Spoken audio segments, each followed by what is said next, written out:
नजरे मामला असेंबली के अंदर सोशल मीडिया और दीगर मामला के हवाले से भी आपको बताएंगे, जहां पर आज असेंबली में सोशल मीडिया मुहिम पर तशवीश का इजहार किया गया है। स्पीकर अब्दुल रहीम रातर का खुसूसी बहस का ऐलान भी किया गया है और अरकान असेंबली ने फेक मीडिया पर कार्रवाई का मुतालबा किया है।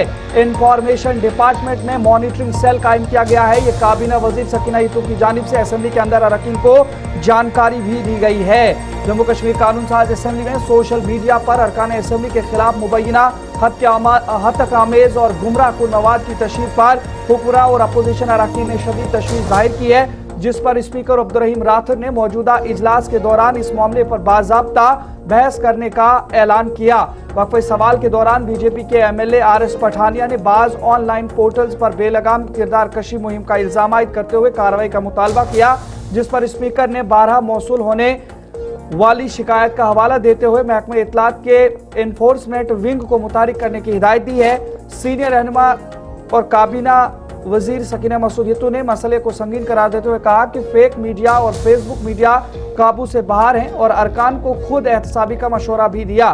दोनों जानिब से मुनज़्ज़म बहस के मुतालबे पर स्पीकर ने आधा या 1 घंटे की खुसूसी बहस का ऐलान किया और तहरीरी नोटिस तलब किए, जबकि मुतल्लिका वजीर ने महकमा इत्तलात के साथ मीटिंग बुलाने की यकीन दहानी कराई। इधर बीजेपी के एमएलए श्यामलाल शर्मा ने एक साबिक रुकन पर असेंबली कम्प्लेक्स के बाहर एहतजाज और मौजूदा अरकान को अहमक कहने का इल्जाम लगाया, जिस पर बलवंत सिंह मनकोटिया ने भी कार्रवाई का मुतालबा किया और स्पीकर ने शिकायत का जायजा लेकर मुनासिब इक़दाम का यकीन दिलाया है।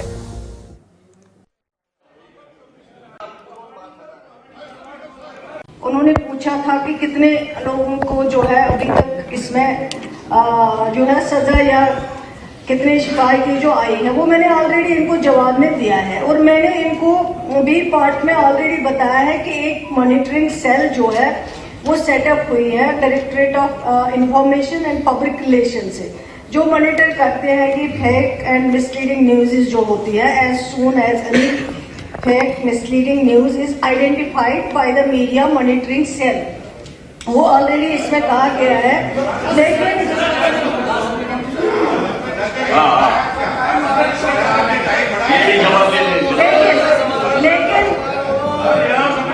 क्या होगा, इसे बी पार्ट में दिया है, no the information department does not recognize और authorize any private fact checking unit. इसमें ऑलरेडी दिया हुआ है कि इंफॉर्मेशन डिपार्टमेंट जो है वो इसमें ना तो ये कर सकते हैं मुकर्रर कि सजा किसको क्या देनी है, वो उनके हाथ में नहीं है, उनके कंट्रोल में नहीं है।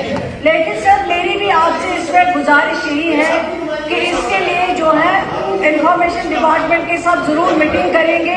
जो इस तरह के फेसबुक पे जिस तरह से लोगों को बदनाम किया जाता है, लोगों की इज्जत उछाली जाती है, उसके ऊपर जरूर कंट्रोल होना चाहिए ताकि आइंदा से इस चीज को जो है आगे ना बढ़ाया जाए, लोगों को इस तरह से परेशान ना किया। ये आपने नहीं देखा सर। देखिए, मैं साफ और सीधे शब्दों में कहना चाहता हूं, पहला तो गैर कानूनी धरना इसलिए था कि जिस आदमी के ऊपर 12 एफआईआर लगी हूं और ना तो उसने कोर्ट में स्टे लिया हो और ना ही उसने बेल करवाई हो, तो वो कैसे एक जगह में ऐसी सिक्योरिटी जोन में आके धरना कर सकता है। मुझे बताइए कि जितने आप मेरे पत्रकार बंधु आपके ऊपर एफआईआर लगती है तो पुलिस आपको घर से नहीं उठा लेती, आपके परिवार के लोगों को नहीं उठा लेती है? तो उस आदमी को आज तक 1996 का पहला पर्चा है, क्या उसके ऊपर कार्रवाई नहीं हो सकती है? और फिर वो ओपन पब्लिक प्लेस में, ऐसी प्लेस में हाई सिक्योरिटी जोन में अंदर कैसे आया जिसके ऊपर एफआईआर लगी है? उसको रोका कैसे नहीं गया? उसको थाने में बंद क्यों नहीं किया गया? फिर यहाँ के धरने करना और फिर इस तरीके से न्यूसेंस करना कि 90 के 90 एमएलए बुद्धू हैं। तो आप ही लाइक को आपको 4 बार लोगों ने रिजेक्ट कर दिया, 20-20 हजार लोग वोटों से रिजेक्ट कर दिया, तो बुद्धू वो हैं कि जो चुन के आए हैं, लोगों ने चुन के भेजा है।